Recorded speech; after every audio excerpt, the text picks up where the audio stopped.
அனைவருக்கும் வணக்கம். நான் நந்தி ரமேஷ் பேசுகிறேன். நாளைக்கு மகாலி அமாவாசை. ஸோ ஜோதிட ரீதியாக அமாவாசைக்கும் பௌர்ணமிக்கும் இருக்கிற வேறுபாடுகளை பார்க்கலாம். ஸோ அமாவாசை என்பது பித்ரு கடனை கழிக்கிறதுக்கான நாள். நம்ம கடமையை நம்மளோட ஆன்சிஸ்டர்ஸ்க்கு, நம்மளுடைய முன்னோர்களுக்கு நம்ம செய்யக்கூடிய ஒரு நாள். நம்ம கடமையை நம்ம அவங்களுக்கு என்ன பண்ணுவோம், இல்லாதவங்களுக்கு நம்மளால் என்ன பண்ண முடியும், தர்ப்பணை தான் கொடுக்க முடியும். அவங்க பேரை சொல்லி ஒரு 10 பேருக்கு சாப்பாடு தரலாம். ஒரு 10 பேருக்கு நம்மளுக்கு கொஞ்சம் காசு இருக்குது அப்படின்னா ஒரு துணிமணிகளை வாங்கி தரலாம்.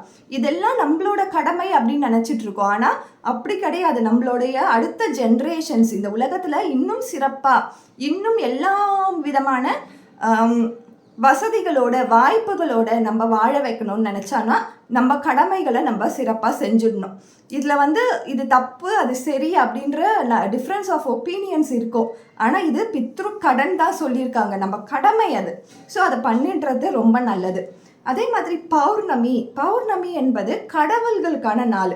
இந்த கடவுளோ அந்த கடவுளோ, பெண் கடவுளோ ஆண் கடவுளோ அப்படிலாம் இல்லை, கடவுள்களுக்கான நாள். நீங்கள் எந்த தெய்வத்தை கும்பிடுறீங்களோ உங்களுக்கு வேலை பலுவால் நீங்கள் அவங்களுக்கு தினமும் கூட விளக்கேற்ற முடியாமல் இருக்கும். அவங்களுக்கு எந்த ஒரு நெய்வேதியமும் செய்ய முடியாத சூழ்நிலையில் இருப்பீங்க.